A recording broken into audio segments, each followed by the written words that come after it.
candidates with vastly different views for America's future. Tonight, it's the running mates taking the debate stage. Ohio Senator JD Vance facing off against Minnesota Governor Tim Walz in the first and likely only vice presidential debate, hosted and aired on CBS News. We are live on your local election headquarters to break everything down and, of course, bring you our exclusive polls on WFLA.com. Welcome in to the Stream Center, folks, on your local election headquarters. JB here with you alongside WFLA political analyst Tara Newsom, back for another debate night. Tara, good to see you. Great to see you, JB. All right, so we have two candidates here that America clearly still getting to know. JD Vance and right there Tim Walz. You'll see some highlights from their respective efforts on the campaign trail in these last several months, especially here in Florida. You could make the argument that JD Vance and Tim Walz are largely unknown commodities. A lot at stake tonight, but really, is there a lot at stake tonight? Of course, we had the debate between Kamala Harris and Donald Trump several weeks back, and now we get to the running mates. It's their turn to take center stage tonight. What are some of the things you're going to be looking for here from New York? Well, it's kind of interesting. Normally, we don't actually really put a lot of weight into vice presidential debates, but tonight it's a little bit different. There's a lot of different factors, one of which is that JD Vance is somewhat of an untested candidate, having only served 2 years in a 6-year senatorial campaign or seat, and never really ever holding office before. And also, I think the reason why that makes it so interesting is because you have Donald Trump, who's the oldest candidate for president that we've ever had at 78. And so it begs the question, does someone who's only served 2 years of a 6-year term in the U.S. Senate, never run for office before, how will he hold up? And should we be asking different questions than in a traditional vice presidential debate, due to Donald Trump's age and, of course, the horrific truth of the 2 assassination attempts? But listen, let's just get to brass tacks. These are 2 white guys from the Midwest. So it's really kind of interesting that these Midwestern values are coming onto the national stage. But even though they're both from the Midwest, they're presenting 2 completely different views of what America could look like. And I think that's what people are really going to be leaning into is what's the vision that JD Vance has? What's the vision that Tim Walz has? And if they end up both being president, will they carry out what most of America needs to have happen to make their families safe and well? They might be 2 white guys from the Midwest, but they are completely different when it comes to what they're running on and what their respective running mates are running on. Let's get into some of the particulars tonight. First and foremost, you will not be able to watch the debate here on this live stream. Let's get that out of the way first. Of course, it's being hosted tonight by CBS News and on CBS News partner platforms, Paramount Plus, CBSNews.com, the CBS News YouTube page. It's going to be highly accessible. We, of course, just don't have the rights to actually bring it to you here on this live stream. But believe me, the debate itself is a click away. This is happening at CBS's New York studios, I believe in Studio 45. Yeah, that's right. I'm just reading here some of the notes. Kitchen. It's in Manhattan, and what's kind of goofy about this is that it's the same station that Captain Kangaroo was filmed. So, a lot of people are sort of thinking, is the spirit of that kind of goofiness going to come through tonight, especially when we have 2 candidates that are quite full of character. And so I think it's kind of interesting and ironic that it was that history of that stage. Listen, the rules are going to be a lot of the same. There's going to be no audience. They're going to have 2 minutes to answer the questions, and the other side will have 2 minutes to have rebuttal, and then a 1-minute response. The mics will be hot unless the moderators want to turn them off. We've seen that can benefit both candidates at certain times, and it can disadvantage them at certain times. We're definitely looking for that body language that each one of them brings to the table. Tim Walz has a lot of his very emotive facial stuff that kind of communicates things, even if his mic is hot. And of course, JD Vance has his own kind of body language and look that can, I think some people would say, as a courtroom look, can take somebody down with one stare. So I think we're really trying to see whether the rules are going to make a difference, or if really they're going to be heavy into policy. And that's what most voters, whether they're Republican or Democrat, are looking for. Can JD Vance really talk about the Donald Trump and JD Vance policy? Is it really aligned with Project 2025, or is it something different? And how does that really contrast with Harris Walz? And I think most voters, if they're leaning in tonight, they're leaning in to hear that policy difference. They're really trying to see, will inflation really change? Will both candidates address things like climate change, very important in the state of Florida, clearly right now? Will they be able to address what's happening with Israel and Iran? There's a lot on the table policy-wise. And so even though we can joke about the mannerisms and sort of the goofiness of the setting at times because of the history, this is a very serious debate and has very serious consequences. Fair to say that many Americans are going to be looking for specifics from both candidates, right? I think one of the criticisms on social media that I have seen has been pretty persistent in weeks past is especially talking about Kamala Harris, about whether or not there are specifics about her platform and her particular agenda and what her vision for America actually is. I mean, you're probably not going to get that in a vice presidential debate tonight, right, Tara? I mean, I don't know, because I think that we are hoping that they do. Listen, Donald Trump and Kamala Harris couldn't get to those nuts and bolts, could they? And I think a lot of people were disappointed that they didn't. And I think that these surrogates, that's what a vice presidential candidate's a proxy, isn't it? Can they really carry that heavy water? But listen, you're making a good point. And what has JD Vance and Tim Walz been really effective on the campaign trail doing is not talking policy. I think American voters want them to, but I don't think necessarily that's what they're going to be bringing to the table as a strength if we look at their campaign history. JD Vance has really brought sort of that tear down, gonna get you. He doesn't care if you like him or not. He's going to put all that on the table in ways that even Donald Trump can't. And Tim Walz is going to be the protector of Harris and really try to defend the Harris. So you got more of a kind of posturing from these proxies than policy, but the hope is they really clarify what both of their platforms are really going to bring to the American people if elected. Let's show everybody here, if we can, a live look at the spin room. This is live from New York City. I mean, if you want where, all the drama is, it's right here in the spin room. You can see all of the major networks lined up and their live shots for their various correspondents. This is where you'll have a lot of supporters on both sides, pivoting for their candidate over the course of the debate. One thing I'd like to bring up, I want to bring this up. We only have about 12 minutes before the debate starts on CBS News and their respective platforms. I find it fascinating that they're taking a little bit of a different approach to fact-checking tonight, Tara.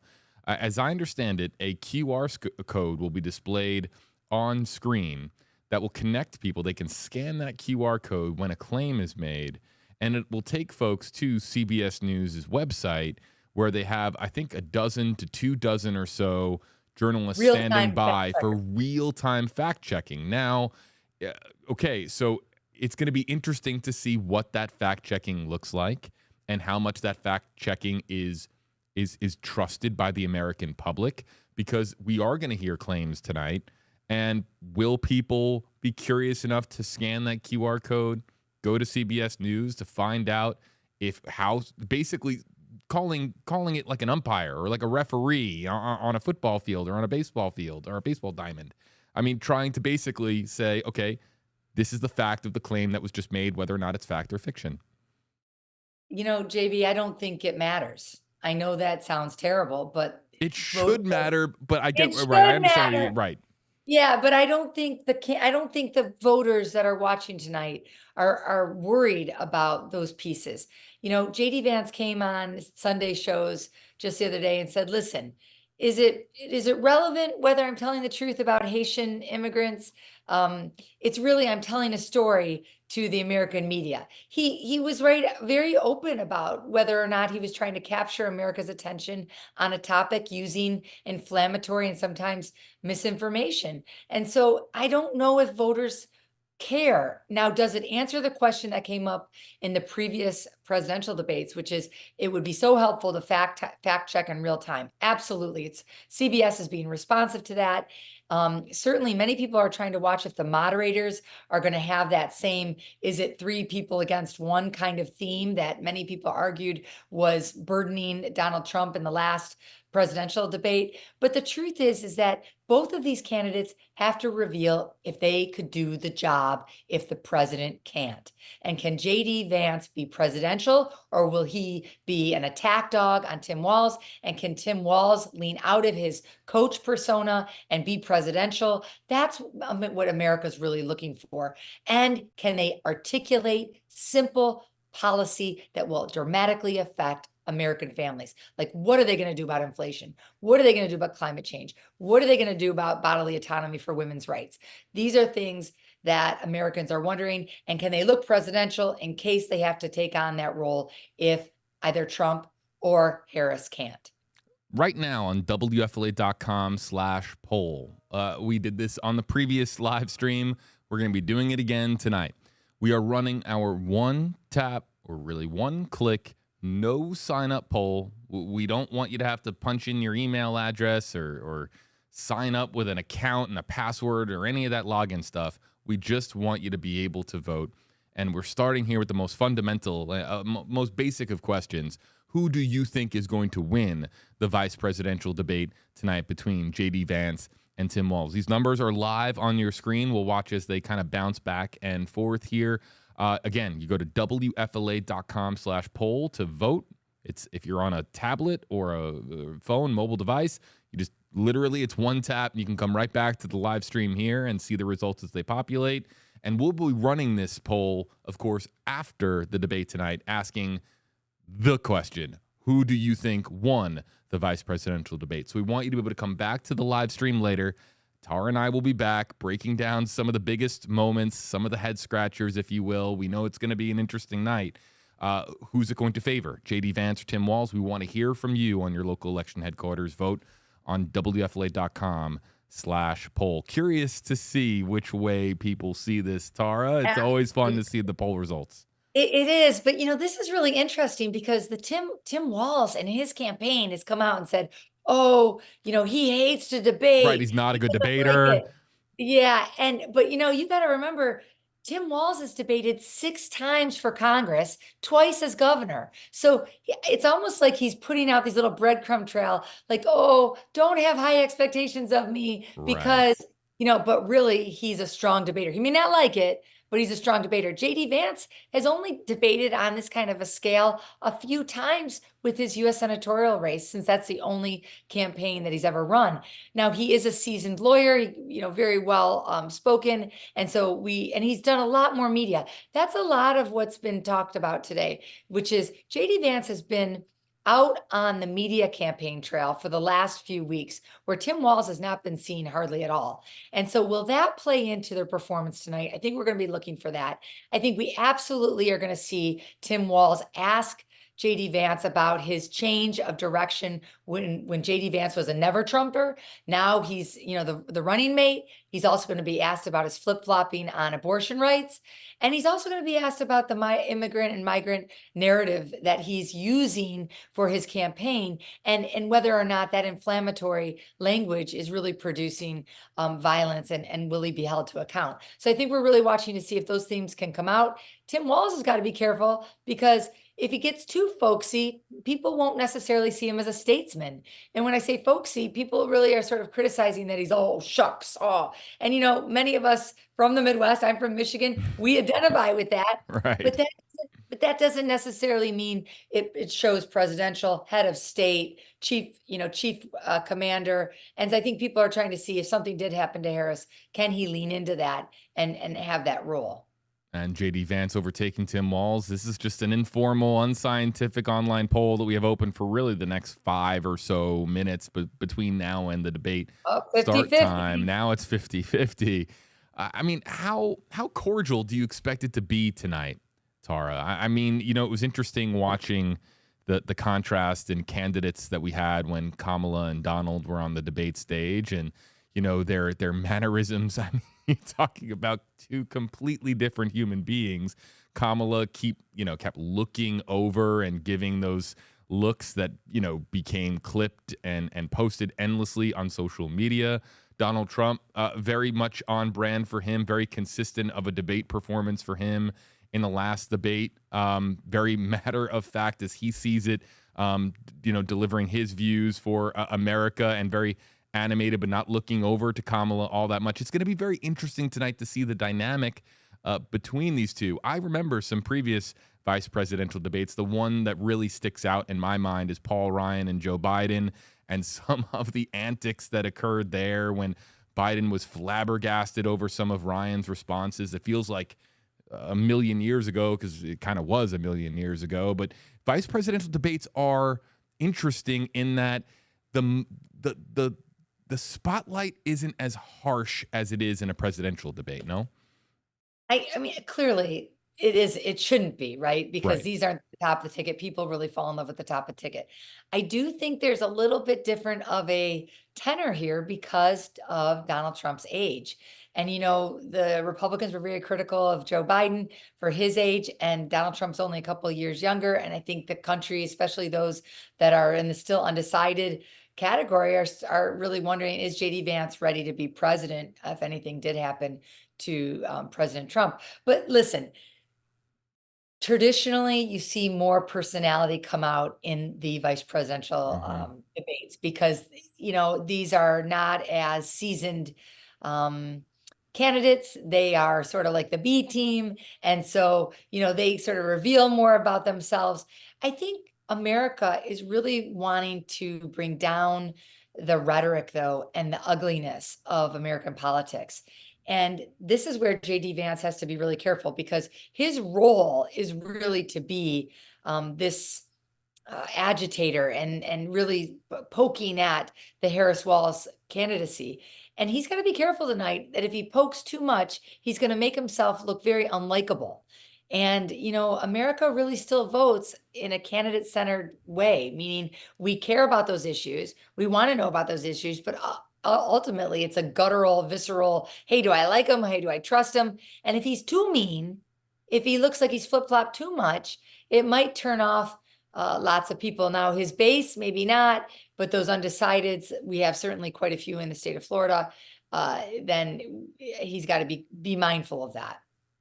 We're getting closer to, of course, 9 o'clock Eastern time. If you're looking for the debate, it's not airing here. It's on CBS and CBS platforms. Tara and I will be, signing off, keeping the live stream open over the course of the next 90 or so minutes. If it actually does go 90 minutes, it could go longer than 90 minutes like the previous debate.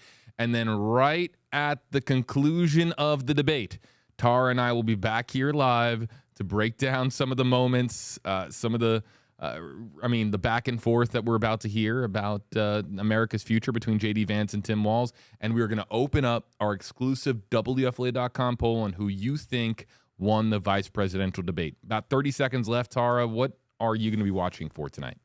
I hope we're all watching for the issues. And I know that we've talked that we care about how we feel about them, but we should be watching about what the candidates bring to the table. Can they paint a picture of America that we all want to live in? I think this evening in Tampa Bay, especially, and across the southern states that have been terribly affected by the hurricane, we want hope.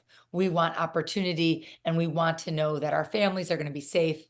We're going to be safe, and that future is going to take us to where we want to go. And which vice presidential candidate can do that if they had to step in the place of the president? So we'll certainly be watching for inflation, certainly women's rights, and certainly climate change and foreign policy. All four of those are going to be on the top. I think the crisis at the border will certainly be brought up, and whether or not JD Vance can keep his cool and can Tim Walz appear presidential. I, for one, will be very interested to hear about the Middle East situation get tackled tonight, given today's events. We'll, of course, find out in just a few seconds as the vice presidential debate between JD Vance and Tim Walz airs now on CBS News and their respective platforms. I'd like to thank Tara Newsom for joining us once again, our WFLA political analyst of St. Petersburg College. We will see you at the conclusion of the debate when we open our exclusive WFLA.com poll on who you think was the winner between JD Vance and Tim Walz. Thank you so much for joining us, folks. A live look at the spin room. We will be back in approximately 90 minutes on your local election headquarters.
The vice presidential debate with JD Vance, Tim Walz answering questions, clarifying policy goals, and occasionally seeing eye to eye while also delivering subtle attacks on Donald Trump and Kamala Harris. The question is, who won? Our exclusive WFLA.com poll is live. You can go to WFLA.com/poll to vote as we break down the results here with WFLA political analyst Tara Newsom. I'm JB Biunno. Welcome into your local election headquarters. We just watched for more than 90 minutes Senator JD Vance and Governor Tim Walz break down the issues, go through about roughly dozen or so issues presented by CBS News and the moderators. Of course, a very different tenor in this debate, I think we can say, versus the presidential debate between Kamala Harris and Donald Trump. Tara, let's just get into the initial thoughts here as we look at the poll results that are going to be populating here on our screen. What did you think? You know, there's a golden rule for vice presidential debates, and that's do no harm. The candidates really delivered, both of them tonight. And although they did no harm to either Donald Trump or to Kamala Harris, at times they even looked like they were having a bromance with one another, which was, really distinctively different than the presidential debate. But they did paint two distinctive Americas. And I think if you were listening, although they were much more congenial and polite and respectful to one another, the two different Americas really are at the heart of the polarization of our politics. Of course, JD Vance was painting a picture in which America has been hijacked by illegal immigration, and that issues around gun violence, housing affordability, healthcare, all were at the cost of having this illegal immigration. Whereas Tim Walz really offered this opportunity economy, this different picture of optimism that Kamala Harris introduced in the Democratic National Convention. So those two different narrated Americas really came through, despite how sort of respectful they were to each other. You certainly did pick up the barbs. And I think Americans, when they were really listening, were really seeing a much different vision of what the next 4 years could look like. We're going to break down some of the interesting moments, some of the issues that caught Tara's attention and mine. We want to let you know that right now our poll is live on WFLA.com/poll. We've got a lot of folks joining us on Facebook Live, YouTube Live that are just shouting JD or Tim in the comment section. I see those comments coming in, but there's no way for us to quantify them. The only way to quantify them is to go to WFLA.com/poll. I know that sounds like I'm pushing you in that direction, but quite frankly, we're telling you it is a no sign up, no login required. It is a one-tap poll. I can guarantee you that we're just trying to get an idea as to who you thought won by getting as many votes as possible. If we put it behind, a login requirement or a sign-in requirement, we wouldn't get as many votes as we do. We're simply trying to get as many votes as possible. So head over to WFLA.com/poll to vote. You can also click on the link in the description on this video. So we're seeing the results come in here live. There were a lot of issues. Let's go through the Middle East. Of course, talking about the recent impact of Hurricane Helene and climate change. Immigration and deportation was discussed. The economy.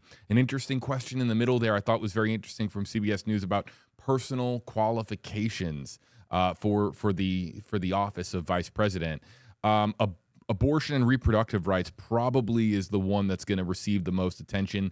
I think I wasn't counting minutes, Tara. I think that one might have received the most minutes, right in the heart of the debate. Firearms and the Second Amendment were brought up, inflation, housing, the economy. I mean, CBS News did a really good job keeping things moving along. They did. They even hit upon, Family Leave Act for newborns, childcare affordability, all of the sort of nuanced issues that are kitchen table issues that Americans are worried about that actually really lead us to inflation. And that was, of course, a major theme. But let's kind of walk through these, JB, a little bit, because I think it's really interesting how CBS laid out and set the table for the debate tonight. And really starting with the Israeli conflict was really an interesting way to open the debate. I think it really showed, at first I thought, a strength of JD Vance, who was able to be commanding in that moment. And you kind of saw Tim Walz kind of shaky in his intro. But then they really did start to unravel their policy differences. And one of the good things that came out of this debate, as far as I'm concerned, is you really saw more depth of policy and approach from both sides of the ticket.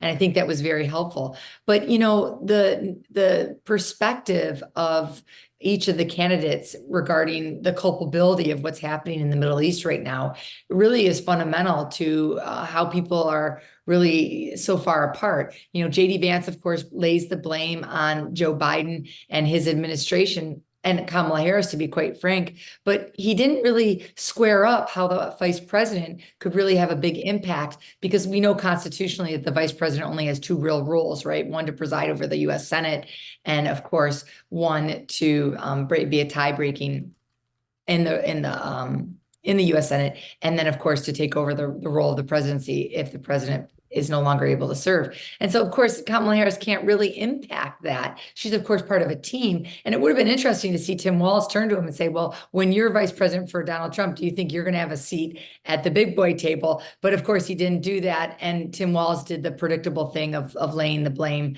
on Donald Trump's presidency 4 years ago. So that really, that was sort of interesting to watch, the commanding presence of Vance and Walz sort of start to relax under pressure. But it really was when we started to move into the next topic. And the next topic, wasn't it the hurricane, JB, and climate change?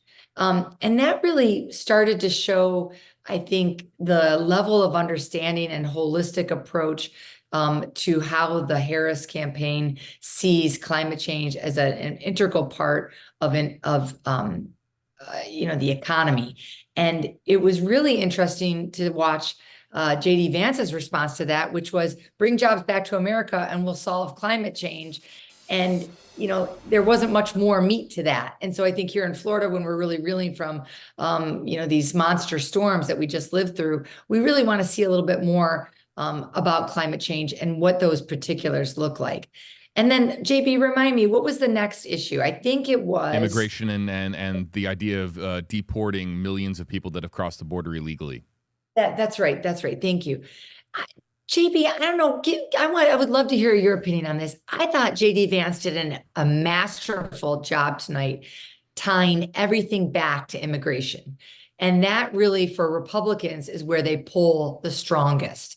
And he was able to pivot almost every question, whether it be healthcare or whether it be, there were some other pieces, gun violence, violent crime, etc., all came back to that second issue regarding immigration and deportation.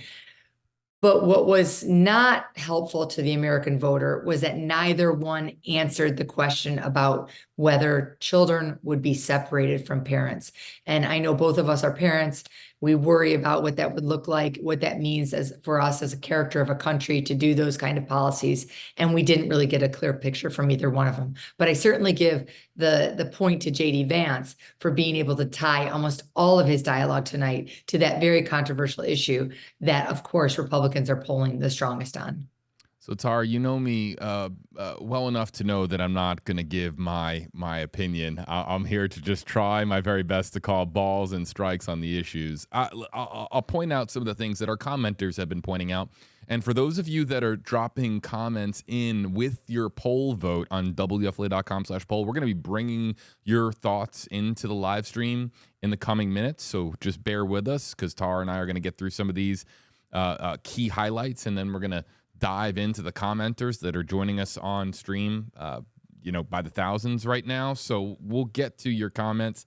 We'll get to some of what you thought of the performances tonight from Vance and Walz. I think just generally, by looking at our comment section, people feel that JD Vance carried tremendous poise throughout this debate, front to end, and that Tim Walz, as you noted, probably started off a bit shaky and then picked up momentum as the debate carried on. I think it's more than it's going. it's not even my opinion. It is. You could point to multiple times in the over the course of the debate, Tara, that yes, that Vance did bring it back to the idea that millions of immigrants have been pouring into our country.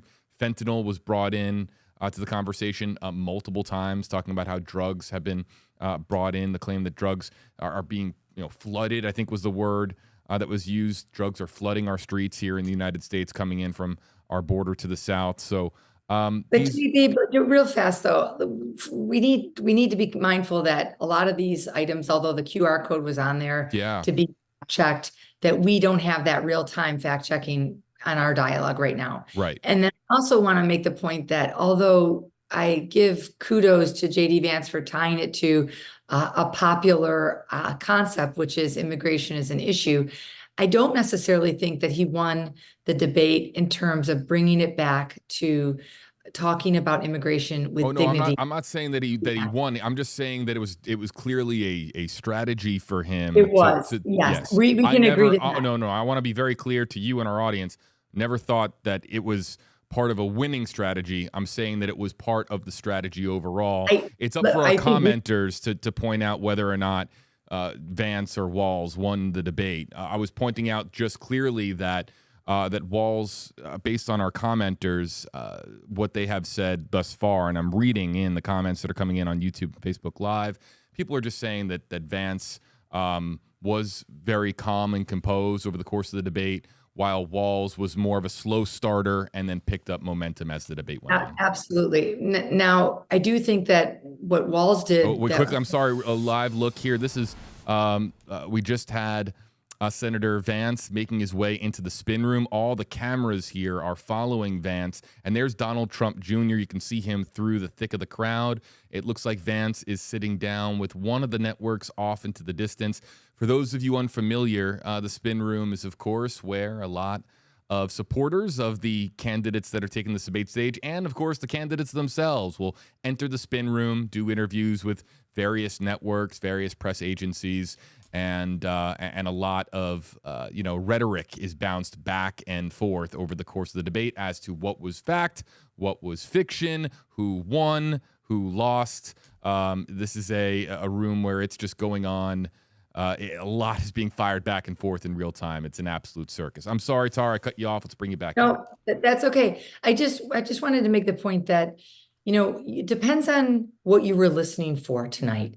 And that goes to my point when we opened up the discussion tonight. If you were looking for JD Vance to try to stick it to the Harris-Walz campaign, you probably have to give him a B+.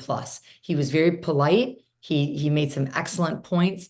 But if you were looking for dignity to be returned to the conversation of democracy, and if you're looking for a fact-based discussion, I think Walz really delivered for Harris on that. He really talked about dignity and immigration, which is part of the American narrated story. He really talked about multilateralism, which is a big part of American foreign policy for the last 50 years. And he really drove home something that I think Americans sometimes get lost in when we're talking about political rhetoric, is that the Biden-Harris presidency did deliver a bipartisan immigration bill, and Walz just beat that drum. And why didn't we solve this problem when we could? Because it became a political football for Donald Trump. So I think if you were looking for, you found in the debate what you were looking for. But if you were looking for dignity to be returned to the discussion about immigration, I think Walz did a really good job. Let's move to the abortion discussion, because I thought that was really interesting. JB, what did you think that, and what are your viewers really thinking about how JD Vance handled that? Because we know that JD Vance, prior to being a vice presidential candidate, had a much different take on reproductive rights that was much broader, much more akin to the Roe v. Wade protections. And then tonight, of course, he is aligned with Donald Trump. What are your viewers saying about how they felt about his handling of the abortion discussion? Well, I'm going to look for particular comments coming in specifically about reproductive rights, but there are people that are casting their vote on WFLA.com. And then optionally, you have an opportunity to give us a comment that we can spotlight on screen, like Gene here. Vance was intelligent and well-spoken and answered the questions. Well, it was interesting because when it was talking about abortion, I thought that it was tough to actually find the real answer for JD Vance, because when he was asked about a national abortion ban, and he pivoted and said, "We want to give women choices." And it was a strong answer, talking about women having options about families, how they build their families, but he never answered the question about a national abortion ban. And that was a little bit troubling, because people want to know that. That's part of one of the lightning rod issues for people. And I thought one of the takeaways for the Walz campaign, the Harris Walz campaign, was the explicit support that Walz gave. It was almost like ready for a commercial. We trust women, we trust doctors. That can easily be repeated. And so in that issue, I thought Walz was a whole lot clearer on where they stand in terms of abortion, where we were left a little bit scratching our heads. Yes, JD Vance said that he supports women and options, but he didn't necessarily give us a final answer on a national abortion ban. And I think many voters that are watching still want that final answer. Fleming here is saying they both won. I want to see this kind of civility in Agreed. Congress. I think that there are a lot of people in our comment section that feel the same way, that there was moments where they agreed to disagree, and then they disagreed just outright. So I think that's interesting, particularly. There was a time where I thought they were going to lean in and give each other a hug, and I was like, well, did you see it there at the end, Tara? I don't know if you saw it on CBS News, but they had quite, a lengthy handshake there at the end. Sure. Their respective wives, of course, coming over and joining in as well. It looked like a lengthy conversation back and forth, and so that's just. You know what was great? You know what was great about this? And of course, I teach American government and I teach ethics, and I truly believe that at the heart of American politics is pluralism. And that's the competition of ideas. And we saw both of our vice presidential candidates engage in that. They listened to one another. Let's do that with our neighbors and our family members. It was a great modeling of that. I'm not entirely sure, though, that anybody left this debate thinking that either one of them are ready to take the presidency. And that's important, especially when you consider the age of Donald Trump. So I think we're still left on which one would be ready to take the helm.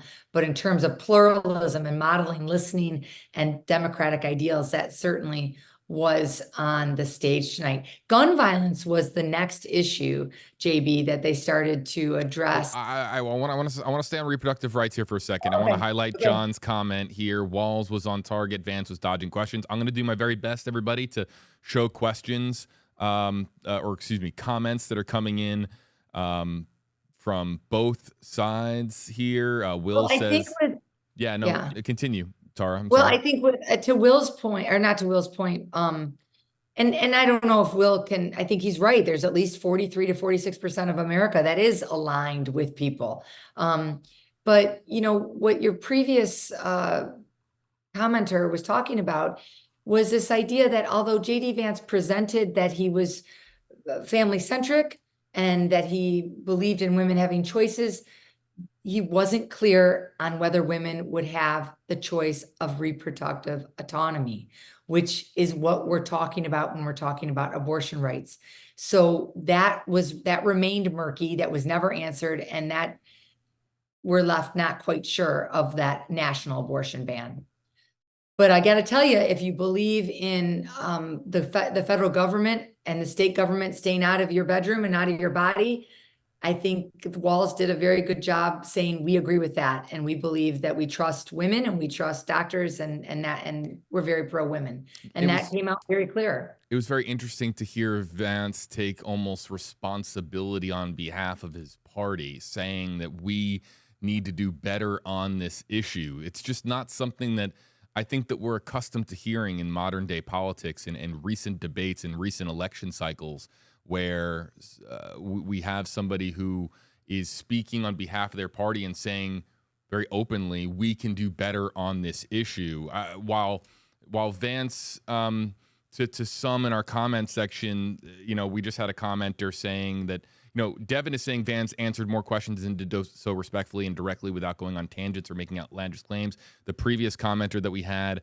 on screen off of WFLA.com/poll said that Vance was dodging questions. I've seen a lot of claims in our comment section that Vance was dodging questions, but one thing that I thought was interesting was on several different points taking responsibility and saying that we need to either the idea that he was throwing out there was either that the Republican Party needs to do better or that Congress as a whole needs to do better, that bipartisanship in this country needs to be more evolved to get things passed and to get meaningful legislation into the Oval Office. So I think, it's been fascinating, but reproductive rights, Walz was going, mentioning a couple of stories, specific instances. That's a debate tactic that we have seen before, tying it, of course, to an individual story or individual stories.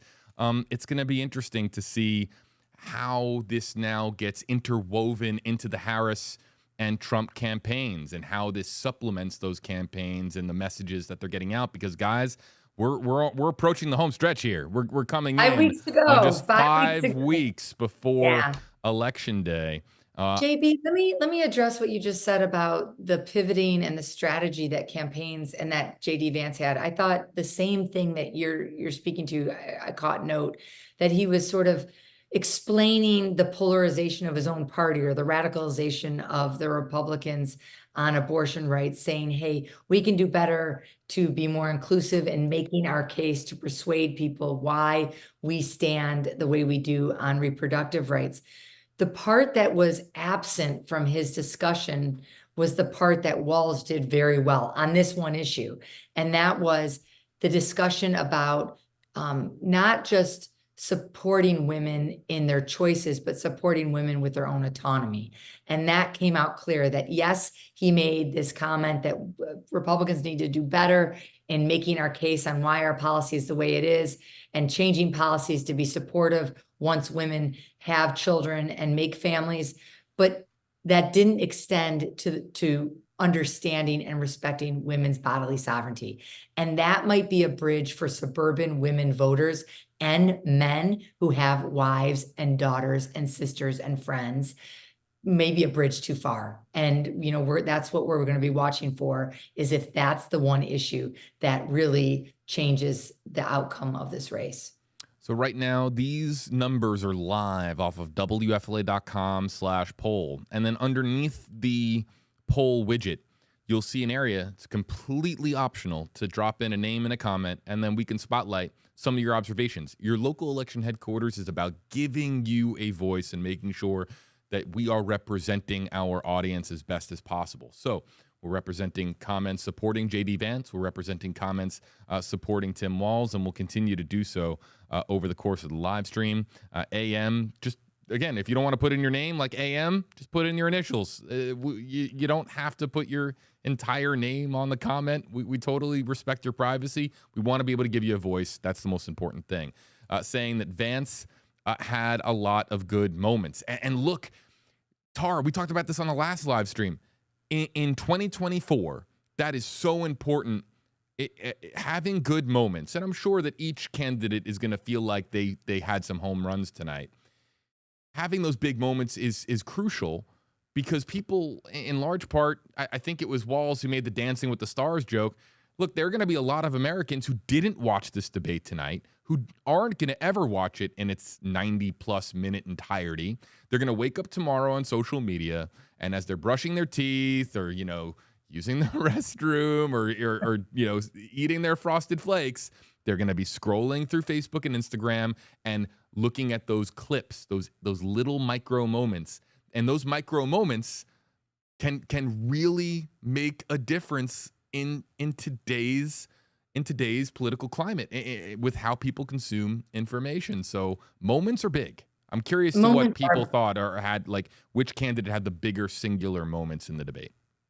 I think you're right. And I think that's why it goes to the point that we talked about earlier. If you found what you were looking for in this debate, if you were looking for Vance to be tough and direct and tie the Biden-Harris to Tim Walz, especially regarding immigration, you found it. If you were looking for dignity and hope and optimism, you found it. It just was in the Walz presentation. So I don't think that this debate's going to change anybody's mind, but what it certainly did is brought civility back to the politics of the day. And I think that's a much needed break that many of us needed. Let's finally get to this gun violence piece though, because I think this was very interesting. Can we hold that for 1 second? Of course, 1 second. of course, I of just course. want to spotlight Evan's comment here on screen that says it was a good debate.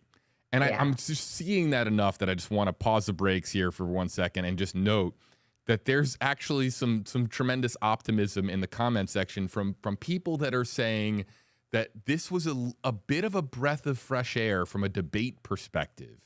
And I know Yes. that you, as a political science, guru, I know that this is right up your alley, that it is going to be refreshing for a lot of Americans to hear a civil discourse. The idea that we had an exchange of ideas that wasn't as much about antics as it was about getting, into the, sort of moments and trying to find out where these two candidates stand on the issues. And those exchanges back and forth were fascinating. So I want to, yes, let's get to gun violence, but I just want to highlight Evan's. Now you brought something up and I got to get to it Okay. now. All right, we'll pivot back. Okay, I honestly think that you're 100% right. That and that Evan is right. The good debate part is what we all, whether you're a Republican or a Democrat, you want a competition of ideas. And there's this old saying, you want two healthy parties in order to have the best ideas come to the democracy's marketplace. And that's what we saw tonight. And what we also saw is them listening to one another. That was what was refreshing. You saw both JD Vance and Tim Walz lean in and listen and didn't talk over each other and didn't throw names and barbs. And I think that was helpful to the American public to really see that democracy can still work and that we should trust in the system. It's even more commenters right now are echoing that that it was just nice to hear an exchange of ideas. And we'll come back here to the live poll results, because I want to remind our audience these are live results. As we get, just how statistics work, right? The more votes that we get, the more difficult it is to move the needle, because we have so many votes, and to move it, up or down for JD Vance, moving it down to 61% or up to 63%, it's going to take dozens of votes at this point to get, we don't have decimal points here. So it's we're waiting to see if there's more movement in favor of Vance or against Vance. You can vote on WFLA.com/poll. These are live results on your screen. But Tara, let's go back to the firearms and the Second Amendment. There was a moment of agreement there. That was on no one's bingo card heading into tonight, that these two candidates would have a moment to just take a step back, agree that gun violence and school shootings are just identifying it as evil. I don't think the word evil was used, but they identified it clearly as a problem and said that they disagree on solutions. But there was some optimism in each one of their voices about getting something done, and that, again, was not on anyone's bingo card heading into tonight, that they would see a little bit eye to eye on the Second Amendment. Actually, I thought that was somewhat masterful that, Walz shared the story about guns and how, he sat down and changed his mind by listening to parents who had experienced the loss of a child in a school shooting. And I think that you could almost see the light turn on in JD Vance when that happened. It was almost watching the evolution of JD Vance's thinking on guns in schools. But we were offered two different pathways. Clearly, both parties believe in supporting the Second Amendment. But what was so interesting to me is that JD Vance offered more school resource officers as a as a solution. And then, of course, brought up the driver of gun violence being the mental health crisis in our country. And it was really good of Walz to say, hey, wait a minute, let's not stigmatize mental health. Let's understand that there are drivers to this, but that not everyone who suffers from a mental health issue is someone that's going to be violent or take on gun violence. I thought that was excellent in many ways. I see that your comment, for people that are just listening, and people might be on the road, sometimes we have people that are just listening, so I'll read it. You want to go ahead and share it? Yeah, Hershey Girl says, Walz is obviously less experienced at debating, but he did an excellent job of getting his points across. Vance continued his false claims, although he did make himself look a little nicer, but he lied numerous times during the debate. That's where, fact checking comes in. I'm gonna be honest. I was scanning that QR code that we had mentioned on CBS News, looking for fact checks. They were coming in at such a. Did you look at it? Yeah, Tara, it was at all? delayed. It was just too delayed. It was just way too behind, because by the time that we had something where we're like, oh, I'm curious to see how CBS News is going to fact check this, they were on to the second, third, or fourth topic beyond that. So, right. Yeah. And I think that the Hershey, was it Hershey Girl? Hershey Girl. I think, no, it's Hershey Girl. Yeah. Hershey Girl. I think it's just a matter of style. Quite frankly, Tim Walz has had 6 congressional debates and 2 gubernatorial debates under his wings, and JD Vance only has a couple running for U.S. Senate. I think that it just depends on what you were listening for and really how you can evaluate these 2 candidates. But I, again, think with JD Vance, whether you think he offered a good solution or not, he politically and strategically was able to even tie the gun violence to the immigration border issue by saying the reason why we have such gun violence in our country is because we have so many illegal guns. And, as an educator and somebody who deals with the reality of guns coming to campuses, my students, whenever we have this debate on the Second Amendment, always say, it doesn't matter if you have a gun legally or illegally. If somebody wants a gun, they can get it. And I think that question wasn't answered by either of the candidates, which is what's going on in our country, that people are wanting to use guns to solve problems. And it certainly isn't, the answer can't be mental health crisis, all that. It could be one of them, but it's not the only answer. So that was somewhat left unmet, I think, for many voters who are still undecided. Like, what does that really mean? I have another, shot here. I want to show everybody the spin room. This is live in the spin room. And who's there? Senator J.D. Vance. I'm sure that he's going to be, going back to back to back, hitting a lot of these various networks and supporting his performance tonight. Roger on the WFLA website, after voting for Vance in the poll, said Vance was more articulate and made more sense. That speaks to style that you were talking about earlier, Tara.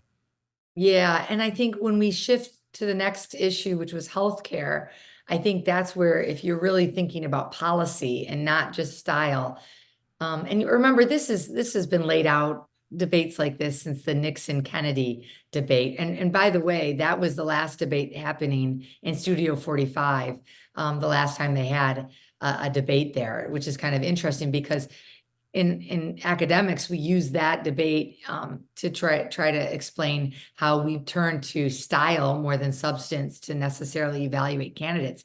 When we got to the healthcare discussion, Tim Walz really was detailed in his understanding of the ACA, the Affordable Care Act, or otherwise known as Obamacare for many people listening.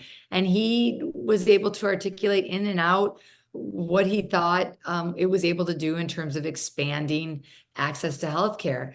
And when JD Vance really was asked about it, he just continued to beat the drum regarding that it wasn't working and that Donald Trump made it work better. And the particulars of that, which is so important to so many Americans, that was left a little bit murkier. So I think we've got to really be asking ourselves, when we evaluate this debate, did some of those policy answers become clearer? And did we like what those policy answers are? Tara, don't be alarmed. I'm about to start recording the Zoom because I know that they're going to want to, use it perhaps for the morning newscast tomorrow morning when we're breaking this down. Mandy says Walz is standing next to a woman who will fight for our rights and for democracy. Trump will do the opposite. Lisa says Vance answered the questions while Walz danced around the questions. Walz was honest, says Anthony. While we have DMS saying Vance was articulate and made me proud of his story. Interesting there because each candidate, we talked about it on the pre-debate stream, Tara. JD Vance opened up by saying, I don't think most of America knows who Tim and I are. And we noted that. I think most of America don't know who these two men are. Now they have a better idea. And so we got a little bit more information on their story. Much has been made of Vance's story, of course, from his book. Walz's story, of course, is growing up as a boy in Nebraska, also was noted several times tonight. So getting just to know these candidates, I mean, the issues are highly, highly important and are going to take center stage. But I mean, the actual people delivering on these issues and really making promises on behalf of them and on behalf of their running mate, I think that their character has to come through tonight. And we got a better idea as to who each one of them are. We did. And it goes back to what we started our discussion tonight about. The vice presidential debate is all about doing no harm. And both candidates, by sharing their stories, by humanizing themselves and aligning themselves with the American people, really gave a pathway to each of them. But it was really in the details of the debate that started to differentiate the two different Americas that they really saw. And one, of course, was that America was going down the wrong path and that immigration was really at the core root of most of our problems, whether it be healthcare, whether it be housing, or whether it be gun violence. And then, of course, the opportunity economy, which really painted a much more optimistic view from the Harris-Walz campaign. And so although they shared their personal stories and made us really lean in to wanting to be closer to them, I think they also revealed that how they see America. And most voters really depend on that vision to really understand their character. And I think that's why tonight was important in terms of really understanding not just policy, but what kind of character do you want America to have in the next 4 years? We've got Felicia here saying JD said what we wanted to hear. We want more affordable everything. We need utilities that we can afford. I can't afford rent and food for my family. I was impressed because he said what I wanted to hear. Felicia's here saying almost exactly what JD's closing statements was his closing remarks. John says Vance dominated the debate, while Ready for Just One says Walz won the debate hands down, right? I mean, people are going to see it differently, and it's probably going to come down to your political leanings at this stage. I would take my guess would be that a vast majority of Americans have already made up their mind on which candidate they're going to vote for. Let's bring that up, Tara. I mean, independents or undecided voters, which we talk about ad nauseum all the time, is really the target tonight.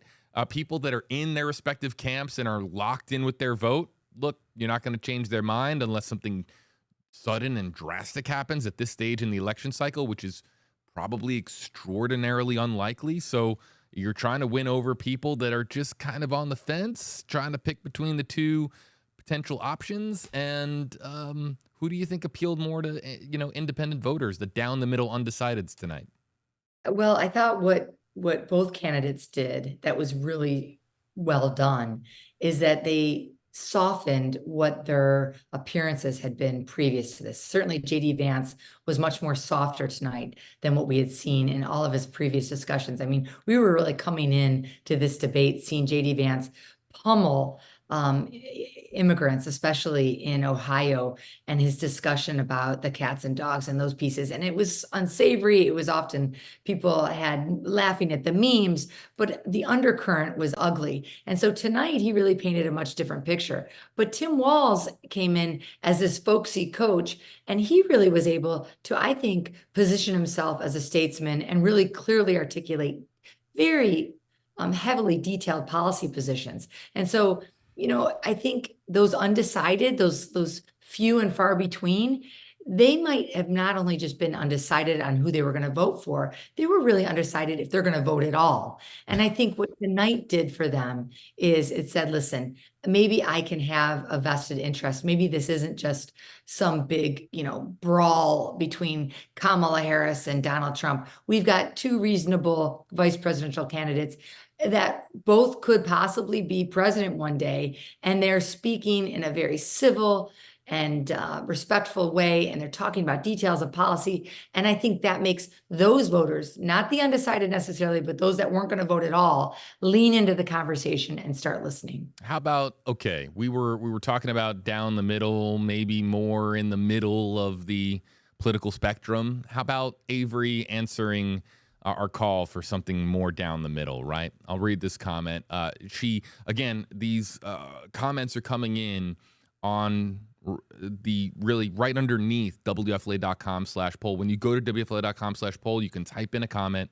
I'm sorry that I have to repeat myself. We have a revolving door of people coming into the live stream, so I have to say it every so often. The poll remains active on WFLA.com/poll. Avery says Walz was less articulate and had less of a punch to him when he says stuff and just says less and more time, is too quiet and mild-mannered. Vance slightly won due to being more concrete. It doesn't really matter.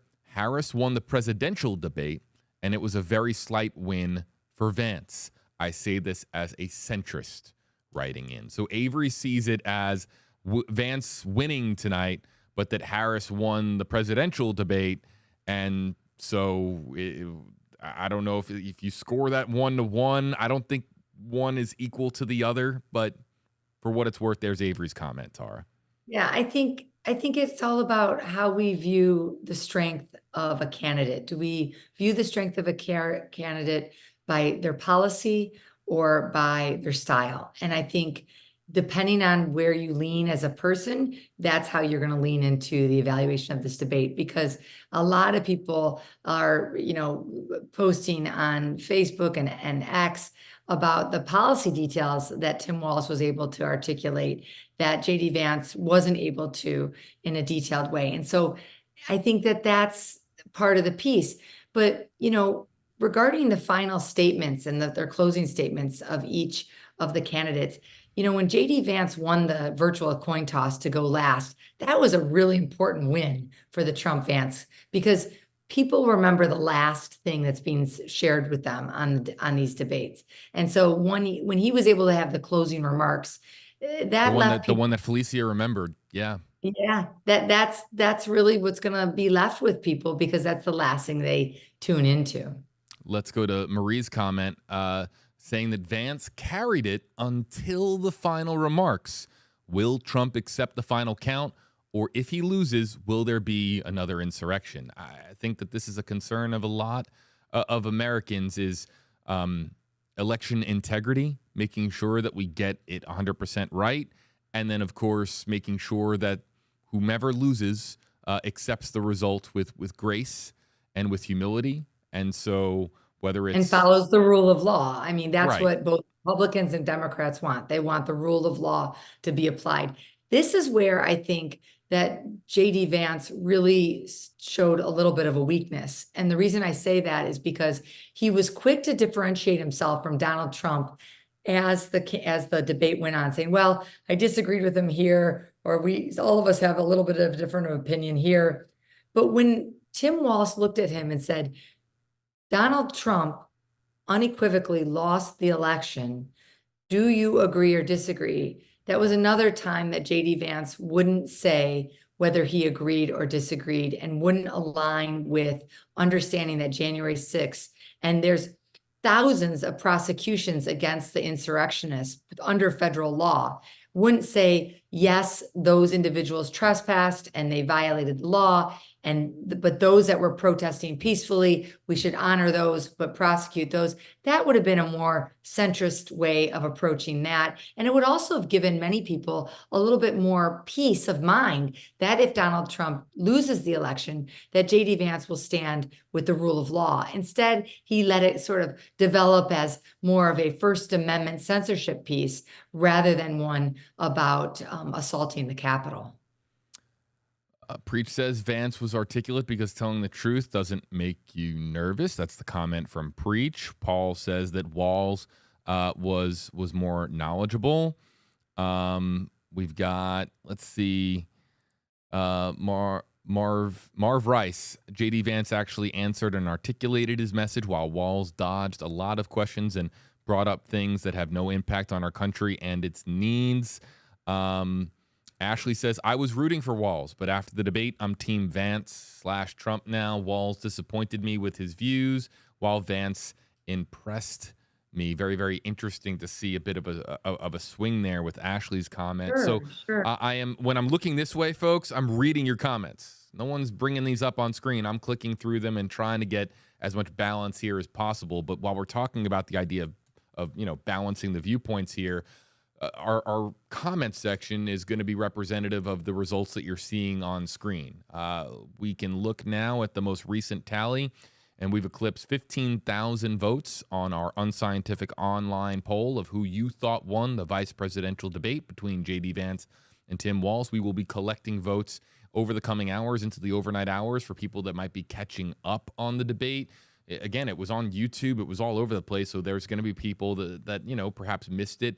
Maybe they were watching, the wild card round of Major League Baseball, or maybe they were watching a primetime show that they loved and they'll watch the debate later. We're going to leave the poll open so people can continue to vote on WFLA.com /poll. JB, I want to just pop in real fast to the point that the last commenter brought in about it just disappeared off my screen. I was about to click on it and bring it back. It's gone. Yeah. No. And the concept was I was on the fence. I was rooting for Walz, and then I'm now I'm Trump Vance team because he was much more articulate, and I was impressed by that. I think this goes to the idea that J.D. Vance is a Yale-trained lawyer, and he looks and sounds like one. And that's something that voters are impressed by. Tim Walz is a fourth grade teacher who then was a coach. Yeah. And so that plays into how voters are really responding.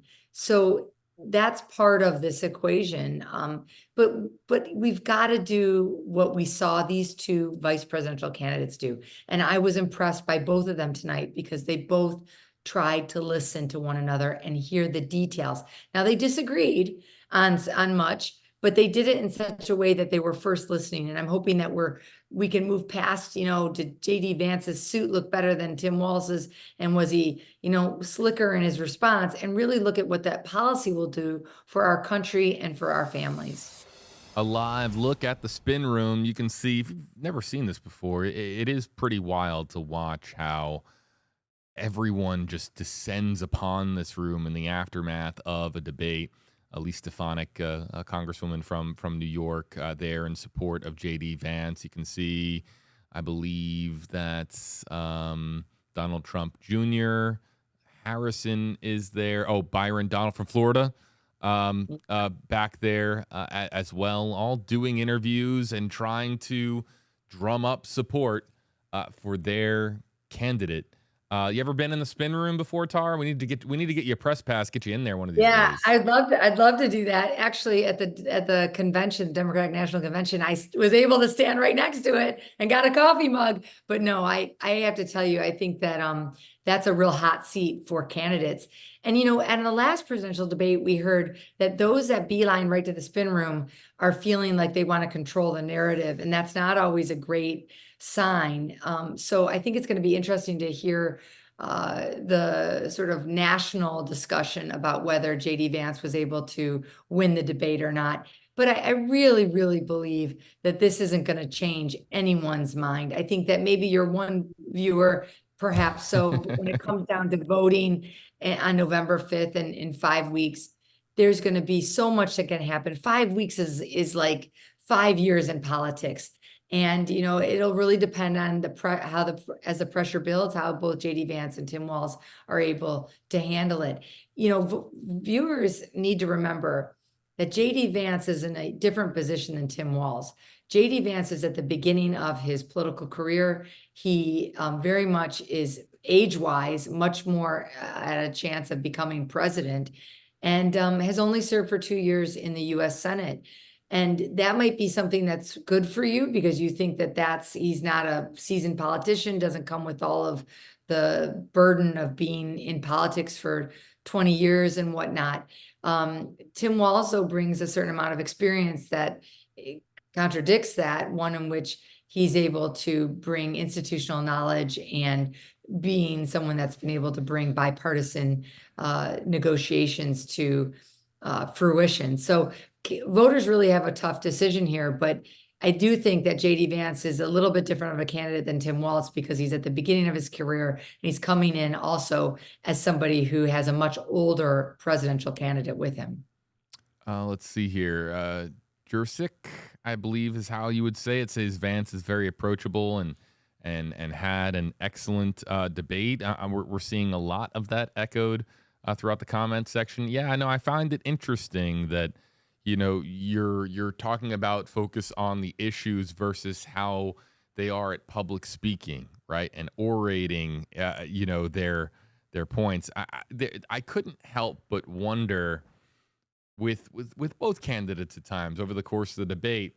I'm thinking about their responses, and I just think back to all the debate prep. I don't think that people truly understand how much debate prep these candidates do, and I believe that, for Walz, I remember seeing a report that Buttigieg stood in for Vance, and the amount of debate prep and the amount that is crammed into these two brains to try to deliver those zingers and deliver those promises to people and try to echo the campaigns of their respective running mates.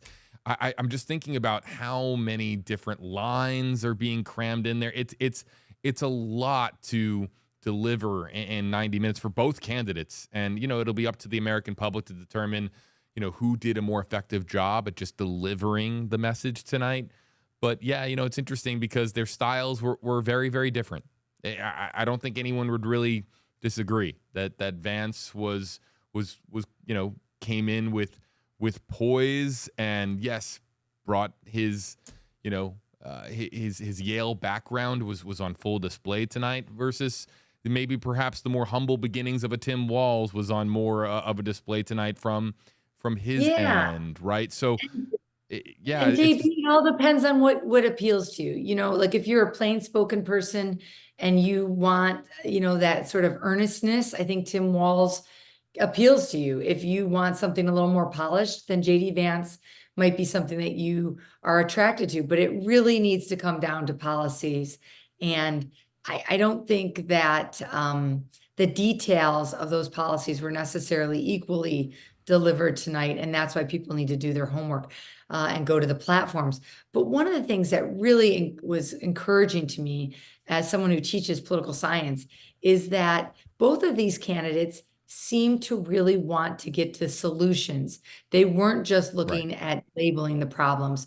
And although they had much different views on how to get to the solutions, they both had an earnest and honest desire to get there, and they wanted to serve the American people. And I think everyone can leave the debate tonight thinking these are two men that really want to serve America. Well, sometimes I think about what I will remember from a debate years from now, if I'll remember it at all. I can almost guarantee you that when I look back at this debate years from now, I'm going to remember, look, the word you used was bromance. I don't know if there was really a true bromance unfolding. Although, I mean, you look at the end of the debate and how they shook hands, and one, I forget who it was, but one put their arm on the other. It was clearly a sign of mutual respect. I think that we can share. Yes. And just clearly the moments of bipartisanship is something that I'm going to remember. The fact that there were some agreements on a debate stage. The whole point of a debate is that these two are supposed to be in contrast of one another and disagree. So any moments where, they look at each other and say, yeah, we agree on that, people, like in your living room, you're looking around, be like, Well, that doesn't make great TV, does that it? right? Yeah. The idea is that they're supposed to disagree. So moments where they agree, you just kind of shift in your seat at home, and you're thinking, did I hear that right? Hey, mom, dad, did they just agree? And let's remember something though, JB, and I don't mean to interrupt you, but let's yeah, make sure that we remember something. This vice presidential debate was very important, but those that are going to be running this country are at the top of the ticket. right. And so it's Donald Trump's rhetoric about Kamala Harris and his policies and what he will do once he's president. It's Kamala Harris's rhetoric and what she'll do as president that counts. And although this is important because these two candidates, Vance and Walz, may take the seat if that something happens to either one of them if they're elected, this campaign is really about the top of the ticket and the character at the top of the ticket. And what was interesting tonight is I think we saw some of the best of the ticket out there, the best that they could offer. And I think that's important to note.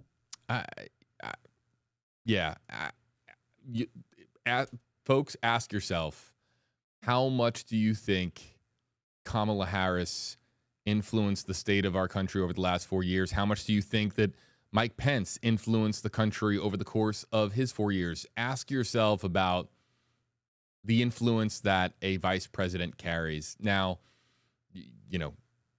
I think every administration is going to be different. Certain vice presidents are going to be more involved in the day-to-day activity of the ongoing administration than others. I think every administration, every White House, Tara, I think it's fair to say is different. But you bring a good point, bringing us back down to reality that these are vice presidential candidates. They're the number twos on the ticket.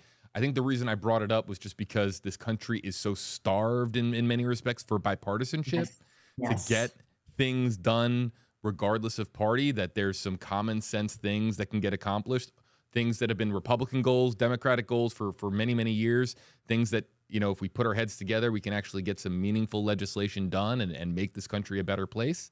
And to see just the slightest hint of bipartisanship, I think that created optimism, at least in our comment section here tonight, looking at it and thinking to yourself, hey, you know what?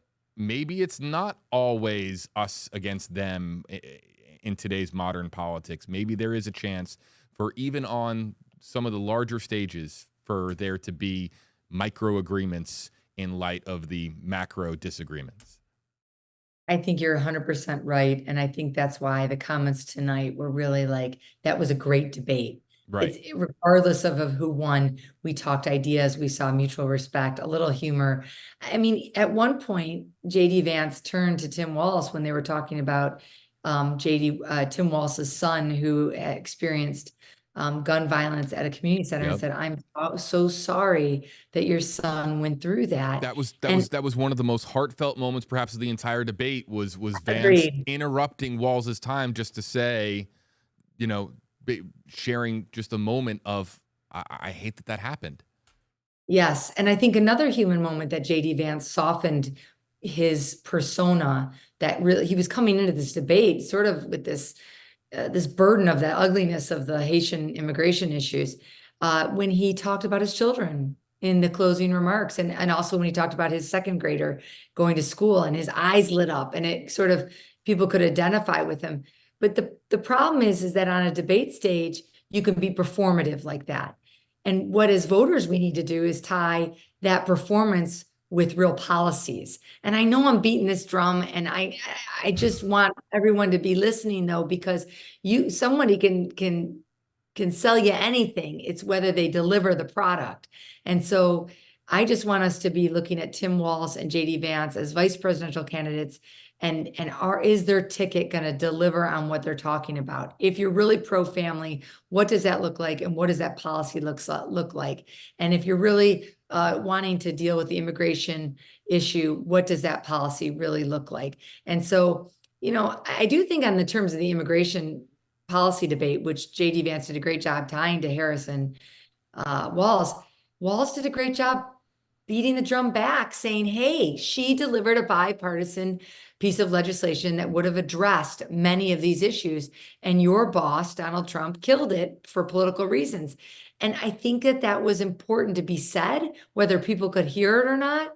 That's a big centerpiece of the Trump-Vance campaign. And Walz did a really good job making sure that people knew that his boss, Kamala Harris, delivered on the promise, and that the problems that we're having at the border could have been solved before the election season.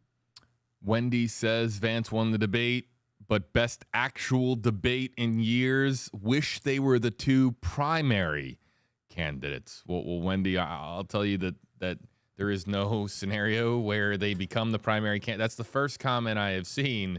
But I think that people are. Wendy's really optimistic. That's some real optimism there. But yeah, I mean, these are the types of comments that we're getting from real people who watch this, watch the debate tonight and shared their thoughts with us. We'll get to just a couple more. We'll go to Michael here. Governor Walz was outstanding. I like the way he addressed the child care and abortion acts.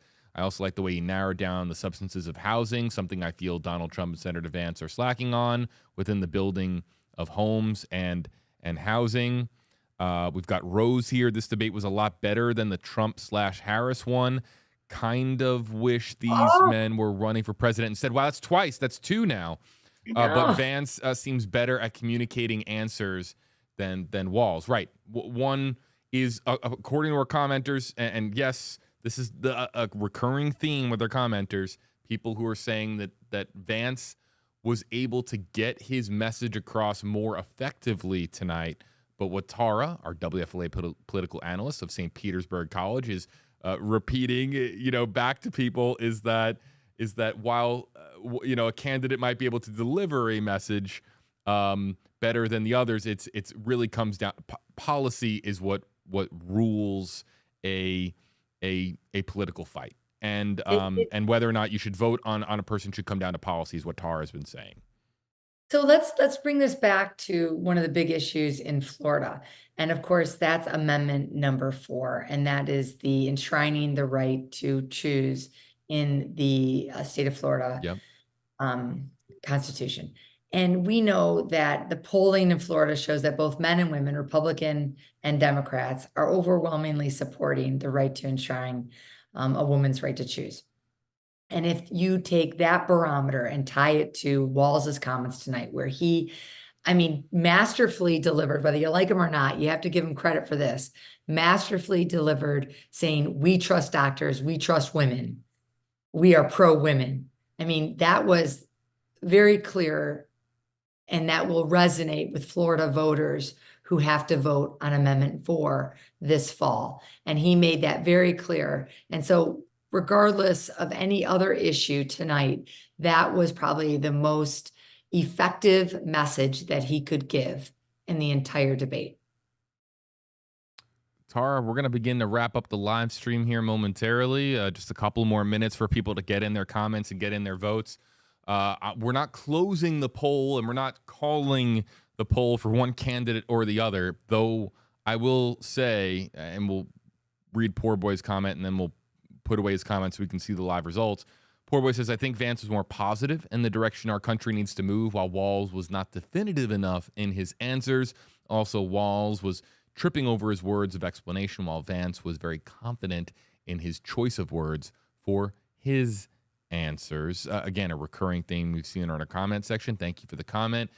These numbers are really starting to solidify, and we've got, I believe we're approaching 20,000 votes on WFLA.com/poll. Wow. And we're getting closer to 20,000 right now. And JD Vance holding firm at 63%, Tim Walz at 37%. These numbers on the live stream on the right side of your screen are live. So if, there were to be a sudden surge for Walz or sudden surge for Vance, you would see the numbers change. But we've been on 63-37 right now for a long time. And I'll tell you, the Harris-Trump poll that we ran that night was significantly closer. So more people tonight are seeing this for Vance than for Walz. Though again, this is an unscientific online poll. I think that there's still value to this poll, of course, not done I scientifically, do too. but it is interesting to see these comments support the poll results as well. It does, and I think Tim Walz, if he were able to use this to inform his messaging, he did not get in front of the cameras like JD Vance has for the last month. He has really been behind the scenes, and perhaps all of that media uh, interaction really readied JD Vance for the debate. Certainly his Yale law school training did. But I think this is going to really, if this kind of poll is repeated on the national level, then I think Tim Walz has a lot of work to do in terms of making sure that his message comes out in a way that people can hear it. I think it's definitely a style piece though, because coming from the Midwest, he was someone that sounded very direct, very clear. But again, that's how I've been trained and grew up in Michigan, hearing someone speak. So I think it really has a lot to do with regional and geographic communication styles. But listen, this is a good instructive survey and survey results for the Harris-Walz campaign to say, listen, the comments all have been about style, not necessarily policy. So if they can improve their style in terms of delivering their message just a little bit, it will really result in a razor thin tight election. And so that could be the takeaway, is to refine and distill how they deliver their message, move a little bit away from that folksy down to earth kind of piece to something a little more sophisticated, and then maybe more voters can hear their message. Now, to be fair, there have been pro Vance comments tonight that do point out his policy points that were articulated tonight, and not just about style. So again, talking about style versus substance. Thank you for pointing that out. Yeah, yes. no. So, but style is certainly earning Vance a lot of points tonight, but also there are a lot of commenters, I think, in our comment section that are saying that he did deliver on substance and echoed the rallying cries that have been pointed out by or shared by Donald Trump for many months, if not years. Let's go to Nadia. Walz seems like the guy next door who would run out to help you in a crisis, is the comment there. Andrew Thompson says, although I am a registered Democrat, JD Vance won. His story is inspiring, and he had amazing points on trade, energy, and immigration. There's a perfect example that people are pointing out certain things that Vance really highlighted tonight that echoed with them specifically. Thank you, Andrew. That's helpful. That's good feedback for us to be reminded of that. Thank you. Let's see. Citizen 95. It was great to see both candidates find an equal ground on certain issues, but JD Vance connected more on the most important issues that we have as American citizens. This is a very articulate comment. I'm just going to note that this comment is very representative of what we're seeing in our comment section. Perhaps that's the best way to describe it. And I think that that's fair. I think that voters are looking for a candidate that represent their lives and what they want to see in the future before them. I just think that there are two types of voters, and we know that. There's a voter that really sees the narrated story of America through JD Vance and Donald Trump's eyes, and then there's one that sees it through Kamala Harris and Tim Walz's eyes. And tonight, I think from your poll, JD Vance seems to have made his vision much more clear to many of your viewers. So he just did a better job telling the story that Trump and Vance want to tell about America. I do hope that the Harris and Walz campaign can tell their story too in a way that America can hear, so that we're making a really good informed decision. It's all about understanding where all the candidates stand on their respective issues and making the most informed vote for you, your family, and what you think the future of America ought to be. I think that tonight we really did. I don't think that there's any opinion here that I am sharing other than we did have a very intellectual debate. I actually We thought that did. we It was did. great. It was interesting, and it was fascinating to watch certain strategies, get deployed, and it was interesting to see the contrast and um, how how they countered on certain points. We haven't really talked very much about how CBS did and how the moderators did tonight. I think that comment or the comment section is already filled with various opinions about how CBS News did tonight. We'll kind of that we're focused more on the candidates and the issues really tonight anyway. But Tara, I'm just going to share that I thought that this was a very fascinating debate, one where we really did get some insight on the issues for these respective tickets. I'll leave the floor with you, your final thoughts on what you thought of the debate tonight and what you think people should take away from it.